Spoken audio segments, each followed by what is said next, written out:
नमस्कार, भाग्यफल देख रहे हैं आप। मैं हूं आपके साथ चंद्रश्री राजपूत। दोस्तों, धर्मशास्त्रों में पूजा पाठ से संबंधित कई परंपराओं का विस्तार से बताया गया है, जिनका न सिर्फ आध्यात्मिक बल्कि वैज्ञानिक महत्व भी है। इन्हीं में से एक परंपरा है हवन और यज्ञ के आयोजन की, जिसके बिना अधिकांश मांगलिक कार्य अधूरे माने जाते हैं। मान्यता यह भी है कि हवन का आयोजन करने से व्यक्ति के जीवन में कई सकारात्मक परिवर्तन आते हैं और साथ ही शास्त्रों में यह भी बताया गया है कि दैविक अनुष्ठान में देवताओं के आह्वान के लिए हवन को बहुत ही महत्व दिया जाता है। इसी को लेकर आज हमें ज्यादा जानकारी देने के लिए हमारे साथ जुड़े हैं ज्योतिष परिषद एवं शोध संस्थान अध्यक्ष ज्योतिषाचार्य डॉक्टर पुरुषोत्तम गौड़ जी। आचार्य जी, बहुत बहुत स्वागत है आपका हमारे इस खास कार्यक्रम में। जी धन्यवाद। श्री राम जय राम, जय जय राम, मेरे राम की जय हो। तो अगर आपके मन में कोई सवाल या शंका, आप हमारे साथ जुड़ सकते हैं। हमारा नंबर 0120715337 012071533826। ये नंबर लगातार टीवी स्क्रीन पर फ्लैश हो रहा है, आप इन पर कॉल करिए, हमारे साथ जुड़िए। और अगर आपके मन में कोई सवाल या शंका है तो आप हमारे साथ इस कार्यक्रम में जुड़कर आचार्य जी से अपने सवालों का जवाब ले सकते हैं। आज का जो हमारा विषय है वो पूजा पाठ को लेकर, हवन को लेकर है। आचार्य जी, के हवन को इतना महत्व क्यों दिया जाता है? यज्ञ जो किए जाते हैं, कोई भी मांगलिक कार्य होता है, जैसे कोई नया घर बन रहा है या घर में पूजा करवानी है, तो सबसे पहले यज्ञ होता है और यज्ञ पवित्र भी होता है, इसीलिए यज्ञ को ही साक्षी मानकर हर चीजें की जाती है। तो ऐसा क्या खास होता है यज्ञ को लेकर और क्या कुछ पुराणों में भी कहा गया है? देखिए, बड़ी अच्छी बात आपने की है। यज्ञ एक ऐसी चीज है, यज्ञो वही श्रेष्ठतम कर्म है। यज्ञ सबसे श्रेष्ठ कर्म है।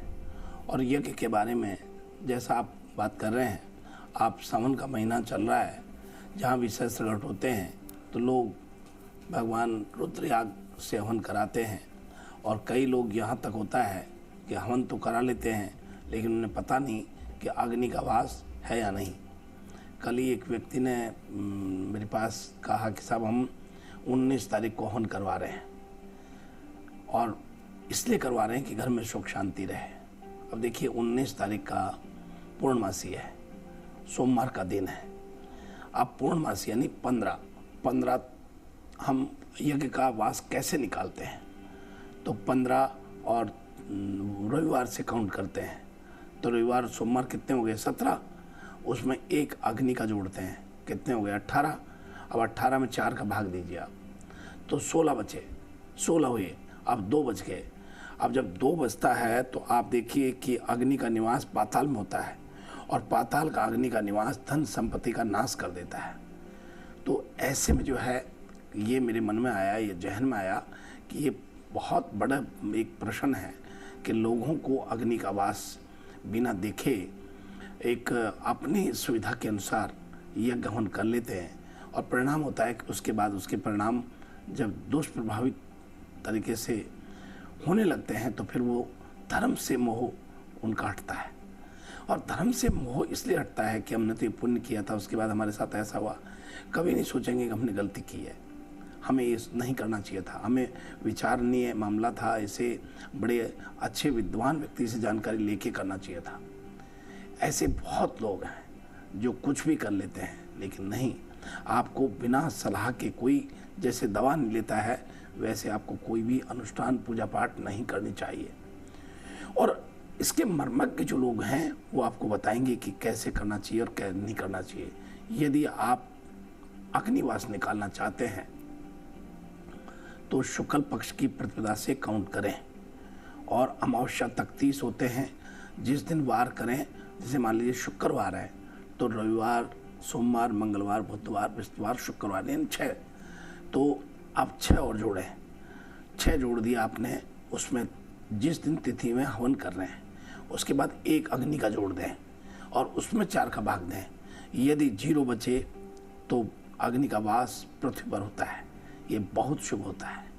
1 बचे तो अग्नि का वास आकाश में होता है, ये प्राण नाशक होता है, आकाश में कष्टकारी होता है। और यदि 2 बचे तो पाताल में होता है, पाताल का निवास धन संपत्ति को नुकसान करता है। और 3 बचता है तो पृथ्वी पर अग्नि का निवास होता है, और जब पृथ्वी पर अग्नि का निवास होता है तो धन आयु वृद्धि करता है, समृद्धि करता है। वो यज्ञ आपके लिए बहुत शुभ होता है।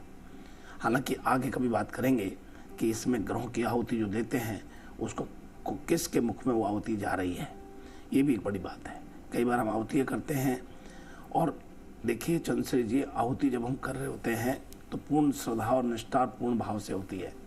अब उसमें आहुति कोई और ले रहा है तो उसको लग रहा है कि मेरे को बहुत श्रद्धा और बड़ी तन्मयता से मेरे लिए जो है आहुति देने हैं, और जब वो आहुति उनकी जाती है तो हमको नुकसान होती है। इसलिए देवताओं को आहुति मिल रही है कि नहीं, जिसके लिए कर रहे हैं उनको आहुति मिल रही है कि नहीं, ये अग्नि में वास देखते हैं, ऐसे देवताओं का मुख्य ग्रास भी देखा जाता है।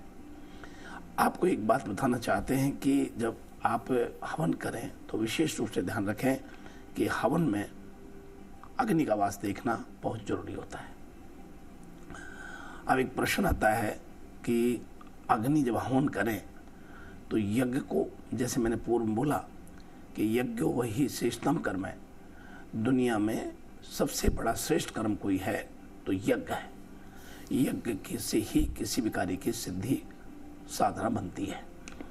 शांति की स्थापना के लिए यदि आप अपने घर में शांति चाहते हैं तो पीपल के पत्ते और गिलोय और घी के द्वारा हवन करना चाहिए।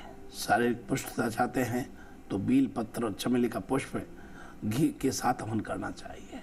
यदि आप सुंदर स्त्री प्राप्ति के लिए करना चाहते हैं तो कमल के पुष्प के साथ हवन करना चाहिए।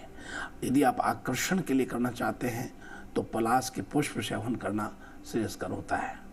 यदि किसी कार्य में आपको सिद्धि प्राप्त करनी है या फिर उस कार्य को लेकर के आप बहुत चिंतित हैं, उसमें सफलता नहीं मिल रही है, तो इसके लिए आपको सब चीज़ों को देख करके और फिर हवन करना चाहिए, जिसमें आपको सतमंगल नाम की अग्नि का आह्वान करना चाहिए और उसके बाद जो है पूजन करना चाहिए। जैसे हवन भी कई प्रकार के होते हैं, ग्रह शांति हवन, विवाह में योजक नामक अग्नि का आह्वान होता है, और वशीकरण में कामद नाम की अग्नि का आह्वान होता है, और इसमें कई प्रकार की जो है अग्नियों का नाम है। विभिन्न संस्कारों में आह्वान अलग अलग किया जाता है। ये आज हम दर्शकों को इसलिए बता पा रहे हैं क्योंकि हमारे चंद्रश्री जी ने ये प्रश्न, एक इतना महत्वपूर्ण प्रश्न रखा जो आम सनातनी के लिए बहुत महत्वपूर्ण होता है। कई लोग इसके बारे में समझते नहीं कि ये, वो केवल इतना जानते हैं कि यज्ञ करेंगे तो पुण्य मिलेगा, लेकिन उनको देखना है कि अग्नि का वास कहाँ है और किसके मुख में ये आहुतियाँ हम दे रहे हैं, और फिर हमें कौन सा हवन करना है, किस काम के लिए करना है। इसीलिए तो कहते हैं कि अग्नि का जब आप संस्कार करें तो उसमें आह्वान भी करना होता है जी।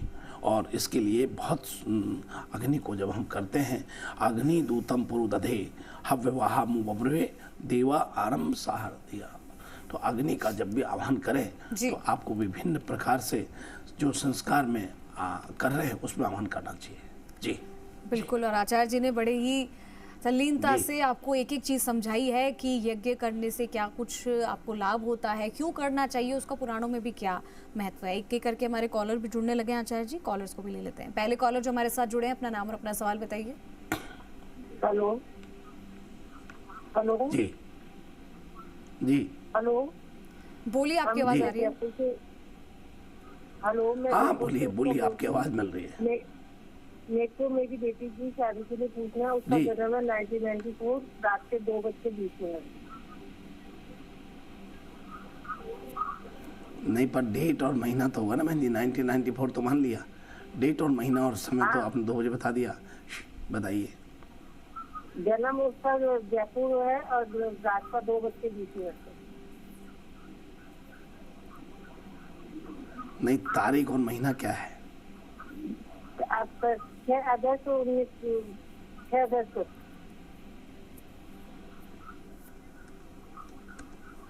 1994 6 अगस्त रात को 2:20 रात को 5। देखिए बहन जी, आपकी बेटी का जो है वृषभ लग्न में जन्म हुआ है और बुध की महादशा चल रही है। चंद्रमा का अंतर है और शनि का प्रतंत्र है। बुध इनका सूर्य बुधादित्य योग बना रहा है, और बुध आपको बताना चाहेंगे पंचम भाव और द्वितीय भाव का मालिक हो रहा है। तृतीय भाव में बैठा हुआ है। बुध त्रिकोण का स्वामी हो रहा है। तृतीय भाव के लिए अति शुभ फल देने वाला ये बुध है। इनको निश्चित रूप से शादी इसी वर्ष तय कराता है, और ये शादी आपके अभी सितंबर के बाद में तय होना होता है। आपको अपनी बेटी के लिए एक छोटा सा प्रयोग करने के लिए कहिए और वो नियम से करें। संध्या के समय किसी भी राधा कृष्ण मंदिर में जाकर के आरती में सम्मिलित हों और वहाँ दीपक जलाएं और हर गुरुवार को वहाँ मोर पंख दान करें, भेंट कर दें तो बहुत अच्छा होगा। ऐसा आप करवाइए। और यदि बन सके तो गुरुवार के दिन अपंग, असहाय, दीनहीन लोगों के लिए उनकी ज़रूरत के हिसाब से खाना भी वो सुबह 9 बजे से पहले पहले खिलाती हैं तो बहुत शुभ होता है। कई लोग क्या है चंद्रशेखर जी, खाना तो वितरण करते हैं लेकिन उन्हें समय का पता नहीं होता। कई लोग तो अपनी सहूलियत से खाना वितरण करते हैं, जैसे दोपहर में 12 बजे गए तो 12 बजे कर दिया। देखिए, भोजन जब रात का भूखा उठता है उस समय आप करा देते हैं सुबह उठते ही, तो वो बहुत पुण्य का लाभ देता है। उसके बाद तो बहुत लोगों का खा पी लेते हैं। तो कोशिश करें कि सुबह के समय ही ये भोजन उनके हाथ से वितरण कराएं।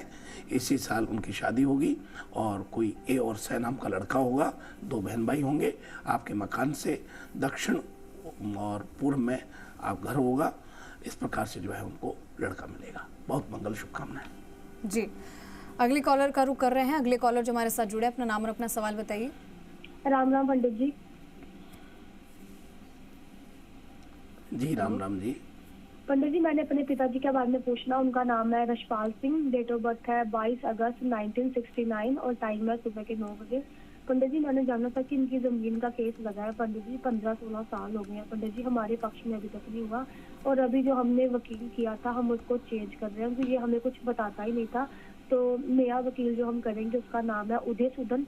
तो पंडित जी एक बात बताइए कि ये अच्छा है और इस बार केस हमारे पक्ष में होगा। पंडित जी, जो दुई पार्टी वो तो एक बार भी नहीं गई वहाँ पे कोर्ट में। और पंडित जी तो ये हमारे पक्ष में हो जाए तो कोई उपाय बताइए।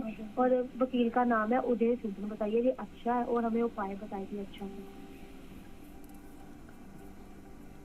देखिए बेटी, आपका बहुत स्वागत है। मैं आपको सलाह देता हूं, क्योंकि मुझे लगता है कि अभी आप इनमेच्योरिटी आपकी बातों से झलकने लगी। मुझे नहीं कहना चाहिए, लेकिन एक गुरु का भाव यही होता है कि सच को बिल्कुल निर्भीक होकर के बोले और अपने बच्चों को सही रास्ते पर, सही मार्ग पर चलाने का प्रयास करें। तो मैं आपको कहना चाहता हूं कि ये सार्वजनिक रूप से इस प्रश्न को ना करें। इस प्रश्न के लिए आप अपने कोई भी गुरुजन आपके जो हैं उनसे आप जाके बात करें। वैसे मैं आपको इतना सा ज़रूर कहना चाहता हूँ कि आपको सफलता तो मिलेगी लेकिन थोड़ा संघर्ष करना पड़ेगा। और कृपा करके रेवड़ी जो है शुक्रवार के दिन 2 बजे से 3 बजे के बीच में किसी भी चौराहे पर 1.25 पाव रेवड़ी एक थैली में या कागज़ के उसमें लेकर के लिफाफे में और उसे खोल करके चौराहे पर रखवा दें। ऐसा आप शुक्रवार के दिन 2:30 से 3 करिएगा, अवश्य है तुमको सफलता मिलेगी और आपको बहुत मंगल शुभकामनाएं हैं। और किसी वकील के बारे में मैं कुछ कह नहीं सकता क्योंकि मेरे लिए सभी बराबर होते हैं। आपको बहुत मंगल शुभकामनाएं। जी, अगले कॉलर का रुख कर रहे हैं। अगले कॉलर जो हमारे साथ जुड़े, अपना नाम और अपना सवाल बताइए। अनिल कुमार बोल रहा हूँ। आचार्य जी आपको नमस्कार है। और ये पूछना चाहता हूँ, जैसे क्या है कि हवन करता है वो बालाजी का, तो उसके क्या है कि 4 वो मंत्र बोलता है, न तो कोई इसमें आह्वान है और घी और सामग्री होमता रहता है। सिर्फ 108 बार वो 4 मंत्र बोलता है। तो वो हवन कैसा है इसके बारे में बताएं, करना चाहिए या नहीं करना चाहिए? देखिए, बड़ी अच्छी बात कही है। मैं आपको एक बात कहना चाहता हूँ और सभी दर्शकों के लिए भी ये बात बताना चाहता हूँ।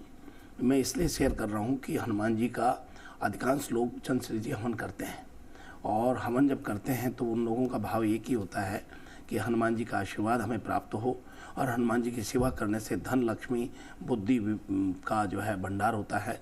निश्चित रूप से हनुमान जी की सेवा से बहुत लाभ होता है, लेकिन उसमें आपको जो है बहुत पवित्र रहते हुए और आसन बिछा करके पूर्व में मुख करके और फिर एक छोटा सा यदि आप हवन करते हैं तो विशेष रूप से आप को एक प्रार्थना करनी है और वो है भगवान का जय जय करना। राम जी को जब स्मरण करेंगे तो हनुमान जी बहुत प्रसन्न होते हैं और जब हनुमान जी का स्मरण करेंगे तो आपके पितर प्रसन्न होते हैं और जब आपके पितर प्रसन्न होते हैं तो आपके घर में आनंद और मंगल की स्थापना होती है। एक चैन है, इसको आप फॉलो करें। और मंत्र का आह्वान मैं करता हूँ, इस मंत्र को आप बोलिएगा। यह है ओम आंजनाय विद्महे रामदूताय धीमहि तन्नो हनुमत प्रचोदयात् स्वाहा इदम न ममः। और ला करके वापस हवन में से आहुति करने के बाद बाहर एक पात्र रखें और उस पात्र में प्रोक्षणी बोलते हैं उसको, प्रोक्षणी पात्र, उसमें जल भर लें और वहाँ से वापस एक घी का टोपा टपका करके और फिर वापस आहुति करें और फिर बोलें संकट मोचन श्री हनुमान अष्टकम बाल समय भक्ष लियो तब तीनों लोग भयो अंधियारो कौन सो काज कठिन है जग में जो न होई तात तुम तारो। तो ऐसा करके आप ये बोलें और आप ये करेंगे तो निश्चित रूप से आपको लाभ होगा। या फिर मंत्र दूसरा है ओम आंजनी सुताय विद्महे वायुपुत्राय धीमहि तन्नो हनुमत प्रचोदयात्, या फिर अंजनाय विद्महे रामदूताय धीमहि तन्नो हनुमत प्रचोदयात् स्वाहा। इस मंत्र से आप हनुमान जी की आहुति करें, अवश्य आपको लाभ होगा। इससे राम जी प्रसन्न होते हैं, इससे आपकी मनोकामना पूर्ण होती है और ये आपके लिए बहुत बहुत बहुत बहुत लाभकारी रहेगा। आप ये बहुत सरल चीज़ है, इसे करिए, आपको निश्चित रूप से आपको परिवार को लाभ मिलेगा। बहुत मंगल शुभकामनाएं आपके लिए। इसी के साथ आचार्य जी, और अब वक्त हो गया है राशिफल का। आज का दिन कैसा जाने वाला है दर्शकों का, ये जान लेते हैं। मैं सभी दर्शकों को आज की राशि के पूर्व बताना चाहूँगा कि हमारे यहाँ चंद्रश्री जी इतना मधुर और इतना स्नेह के साथ में आपसे बात करती हैं, इनको बहुत मंगल आशीर्वाद है और निश्चित रूप से ये संस्कारों के ऊपर डिपेंड करता है। तो इनके संस्कार के लालन पालन करने वालों को बहुत आशीर्वाद, क्योंकि इन्होंने आज मैं प्रसन्न इस बात से हूँ कि हवन के बारे में जिक्र किया। हवन एक ऐसी चीज़ है जिसके लिए व्यक्ति अपना जीवन बनाता और बिगाड़ता है, इसलिए इनको बहुत आशीर्वाद है और आप सबकी ओर से बहुत मैं मंगल कामना करता हूँ। शुक्रिया। और इसी के साथ हम बात करते हैं मेष राशि से। आज मेष राशि के सभी लोगों का करियर के मामले में बहुत लाभ के योग बन रहे हैं। आपका दिन आर्थिक मामलों में संपन्नता से भरा रहने वाला है। आपके खानदान का गौरव आज आप बढ़ा पाएंगे। आपके निर्णय लेने की क्षमता आपको बहुत लाभ दिला रही है। आपकी आर्थिक स्थिति बहुत समृद्ध और सुदृढ़ बनने वाली है। आपकी रुचि जप तप में रहेगी और सामाजिक धार्मिक कार्यों में मन आपका लगने लगेगा। आपको शाम के वक्त आपकी सेहत में गिरावट आज आ सकती है। और अब इसी के साथ हम आगे बढ़ते हैं और बात करते हैं वृषभ राशि वाले सभी दर्शकों के लिए। आज आपको सफलता मिलने से यश और हर्ष होगा। माता पिता से आशीर्वाद लेकर के जो भी कार्य आप करते हैं उसमें आपकी जीत आज सुनिश्चित है। आज नौकर चाकर और सांसारिक सुख भोग के साधनों में वृद्धि दिखाई दे रही है। आमदनी के नए मार्ग आज बनेंगे। शाम से लेकर रात तक आपका वक्त देव दर्शन पुण्य कार्यों पर व्यतीत होगा। आप दूसरों की मदद आज जरूर करेंगे। और अब इसी क्रम में हम आगे बढ़ते हैं और बात कर रहे हैं मिथुन राशि वाले सभी दर्शकों के लिए। आज मिथुन राशि के लोगों को आपको फालतू खर्च रह सकता है। त्वरित निर्णय ले पाने के कारण कार्यों में बाधा आज उत्पन्न हो सकती है। आप पिछड़ सकते हैं। यदि आप नौकरी करते हैं तो अधिकारियों की कृपा से अधिकारों में वृद्धि आज हो रही है। रात का समय गाना बजाने और मौज मस्ती में आपका व्यतीत होने वाला है। परिवार के साथ आज आनंद से वक्त आपका निकलने वाला है।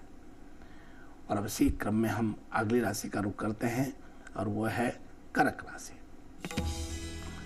कर्क राशि के लोगों को आज उन्नति होगी और भाग्य आपका साथ देगा। आज आप अपनी वाक्पटुता से किसी बड़े अवसर को अपनी ओर आकर्षित करने में सफल रहेंगे। सेहत में किसी प्रकार की समस्या आने से पूरा दिन आज आपका खराब हो सकता है। लेने की क्षमता आज आपको लाभ दिला रही है। रात्रि में अधिक तीखा भोजन आपको आज नहीं करना चाहिए। आपकी सेहत थोड़ी आज खराब रह सकती है या फिर अचानक बिगड़ सकती है। और इसी क्रम में हम आगे बढ़ते हैं और बात कर रहे हैं सिंह राशि वाले सभी दर्शकों के लिए। सिंह राशि के सभी जातकों को आज लाभ भरा दिन रहेगा। आप यदि व्यापारी हैं तो व्यापार में कुछ नए परिवर्तन होने की संभावना दिखाई देती है। यदि आप नौकरी पेशा हैं तो अधिकार आज आपके बढ़ेंगे। आर्थिक लाभ सम्मान आज आपको प्राप्त होगा। परिवार की तरफ से शुभ समाचार आज आपको प्राप्त होगा। शाम से लेकर रात तक आप सामाजिक कार्य भोग विलास में लगे रहेंगे। क्षमता से अधिक धन प्राप्त होने के कारण आप अभिमान से आज लबालब रहेंगे, लेकिन अभिमान का त्याग करें। और अब इसी क्रम में आगे बढ़ते हैं और बात करते हैं कन्या राशि वाले सभी दर्शकों के लिए। कन्या राशि के जातकों को आज अधिकारों में वृद्धि होने के साथ उत्तरदायित्व भी बढ़ेंगे। अपनी शान शौकात के लिए धन का अपव्यय आज आपको नहीं करना है। आप दूसरों की भलाई और सेवा में मन लगा करके दिल से खुश रहना चाहेंगे। इसका लाभ आज आपकी संतान को मिलेगा।